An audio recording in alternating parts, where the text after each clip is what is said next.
का आंकड़ा प्रदेश के सामने लिया।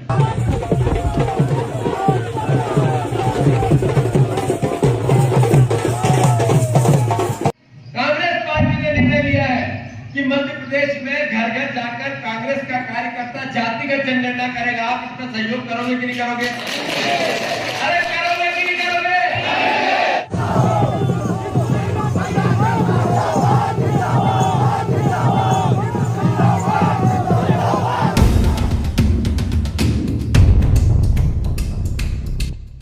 अनूपपुर में कांग्रेस प्रदेश अध्यक्ष जीतू पटवारी की पैदल यात्रा में उमड़ रही समर्थकों की भीड़ पुष्पराजगढ़ में संबोधित करते हुए कही बड़ी बातें।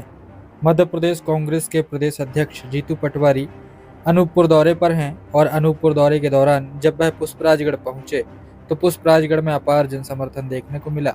उनके समर्थकों की भीड़ पैदल यात्रा में जबरदस्त उमड़ी। पुष्पराजगढ़ के विधायक फुंदेलाल सिंह मार्को के साथ जब जीतू पटवारी पैदल यात्रा में निकले तो सैकड़ों हजारों की संख्या में कार्यकर्ता और समर्थक शामिल हुए। जीतू पटवारी के द्वारा कार्यकर्ताओं एवं समर्थकों को संबोधित किया गया। उन्होंने सरकार को उनके वादे याद दिलाए, साथ ही 2028 में कांग्रेस सरकार बनाएगी और किस प्रकार बनाएगी इस पर कार्य योजना भी बताई। साथ ही अमरकंटक एवं क्षेत्र से जुड़ी समस्याओं पर भी चर्चा की। बीजेपी को जीत मिली, उन्होंने एक वचन पत्र, एक संकल्प पत्र प्रदेश के सामने दिया। वो संकल्प पत्र था कि हम 3000 बहनों को देंगे, आज तक चालू नहीं। ये संकल्प पत्र था कि हम किसानों के 2700 के गेहूं के दाम देंगे, आज तक चालू नहीं। संकल्प पत्र था कि 3100 धान के देंगे, आज तक चालू नहीं। 450 का गैस सिलेंडर देंगे, आज तक चालू नहीं। 6000 की सोयाबीन देंगे, आज तक चालू नहीं किया। और यही अमरकंटक इसी पुष्पराजगढ़ का हिस्सा है। वहां भी कहा था 100 करोड़ रुपए खर्च करेंगे मंदिर के प्रांगण में, आज तक चालू नहीं। मतलब जो बोला झूठ बोला, झूठ के अलावा कुछ नहीं बोला। ये कहा कि हम 2.5 लाख नौकरियां देंगे, आज तक नौकरियों का आंकड़ा प्रदेश के सामने लिया। तो हमारा काम है विपक्ष का। विपक्ष का काम दायित्व सरकार से बड़ा होता है। सरकार को डराने का होता है, सरकार को जगाने का होता है। विपक्ष का जो काम होता है सरकार को मजबूर करने का होता है। हम ईमानदार विपक्ष की भूमिका निभाएंगे, जो जनता ने हमें आदेश दिया उसको निभाएंगे और हम इस प्रदेश में सरकार को घुटने के बल लाकर जो बोला वो करने के लिए मजबूर करेंगे। साथियों, अभी चुनाव नहीं है, एक ही साल हुआ जब लोकसभा का चुनाव हुआ तो हमने फुंदेलाल जी को टिकट दिया। आप लोगों के विधायक थे, आप सांसद बनाना चाहते थे, देश की संसद में धाड़ा आपका बेटा, इसका हमने पार्टी ने अवसर दिया, पर वहां भी प्रदेश के लोगों ने बीजेपी पर भरोसा किया।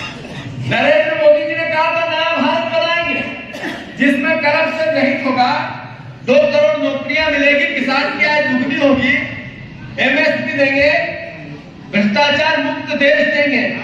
पर उल्टा हुआ। अभी आप लोगों ने सुना मध्य प्रदेश में भोपाल के पास इनोवा गाड़ी में 50-55 किलो सोना मिला, 100 करोड़ रुपए, 300 करोड़ की संपत्ति के कागज मिले, 12-13 करोड़ रुपए नगद मिले। सुना आप लोगों ने कभी? अब बताओ, ये देश नया बनाने वाले नरेंद्र मोदी बाबा साहब अम्बेडकर को अपमानित करते, आरक्षण पे सवाल उठा, संविधान को चुनौती देते हैं। ये राहुल गांधी जी की मजाक करते हैं। राहुल गांधी जी की मजाक क्यों करते हैं? क्योंकि वो जातिगत जनगणना की बात करते हैं। राहुल गांधी जी संविधान की बात करते हैं। ये कह रहे थे अब की बार 400 पार लोकसभा में। राहुल गांधी जी ने ऐसे संविधान की किताब ली हाथ में और पूरे देश में घूम गए। 240 पे आके टिक गए। अभी बैसाखी पे नरेंद्र मोदी की सरकार चल रही है। ये संविधान की ताकत थी, बाबा साहब अम्बेडकर के संविधान की ताकत। हम संकल्प लेते हैं इस बात का कि हम अच्छे और सच्चे विपक्ष की भूमिका निभाएंगे, हम जातिगत जनगणना कराएंगे। कांग्रेस पार्टी ने निर्णय लिया है कि मध्य प्रदेश में घर घर जाकर कांग्रेस का कार्यकर्ता जातिगत जनगणना करेगा। आप इसमें सहयोग करोगे कि नहीं करोगे? अरे करोगे कि नहीं करोगे? ये जातिगत जनगणना है क्या? ये जातिगत किसान के लिए बने, युवाओं के लिए बने, ये प्रयास है। ये राहुल गांधी जी संकल्प लेकर देश में घूम रहे। मैं पुष्पराजगढ़ के परिवार के साथियों से अनुरोध करना चाहता हूं, ये सब करने के लिए जातिगत जनगणना कराना, विपक्ष की भूमिका निभाना, इसके लिए हमें कांग्रेस को मजबूत करनी है। अगर कांग्रेस मजबूत होगी तभी 2028 में कांग्रेस की सरकार बनेगी। पंजे का झंडा विधानसभा में लहराएगा। साथियों, इसके लिए हमने निर्णय लिया कि हम ग्राम पंचायत कांग्रेस कमेटी का गठन करें। हर गांव में कांग्रेस का अध्यक्ष बनाए। हर गांव में 25 लोगों की कांग्रेस पार्टी की समिति बनाए। गांव में ही यूथ कांग्रेस का अध्यक्ष बनाए। गांव में ही NSUI का अध्यक्ष बनाए। गांव में ही महिला कांग्रेस के अध्यक्ष, किसान कांग्रेस का अध्यक्ष। ऐसे गांव में पूरी कांग्रेस पार्टी के फ्रंटल की इकाइयां बनाएंगे। नगर पंचायत में मोहल्ला कमेटियां बनाएंगे, वार्ड कमेटियां बनाएंगे और लक्ष्य है पंचायत 100% कांग्रेस पार्टी 1 साल बाद 2 साल बाद जब चुनाव हो तो जीते। ये प्रयास है। हम गांव में जब ये काम करेंगे तो संविधान की बात करेंगे, आरक्षण की बात करेंगे, इस देश के प्रेम प्यार और मोहब्बत की बात करेंगे, प्राचीन इतिहास की बात करेंगे, इस देश के भावी भविष्य की बात करेंगे। कैसा भविष्य चाहिए देश? ऐसा जो नफरत से भरा हुआ है, या ऐसा जो भगवान राम ने, कृष्ण ने, पैगंबर ने, जो आदिवासियों का जो मूल स्वभाव, आदिवासी आदि काल से इस धरती के वासी, असली मालिक इस धरती, उनका जैसा नेचर है, जैसा स्वभाव है, प्रकृति से प्रेम। जिंदा देवता कौन सा है? जिंदा देवता है ये प्रकृति, ये पेड़ पौधे, पानी, जल, जंगल, जमीन। सही है कि गलत? ये जो जिंदा देवता, जो दिखने वाला ईश्वर है, कोई शक्ति बोलते हैं, कोई शक्ति तो है जो ताकत देती है।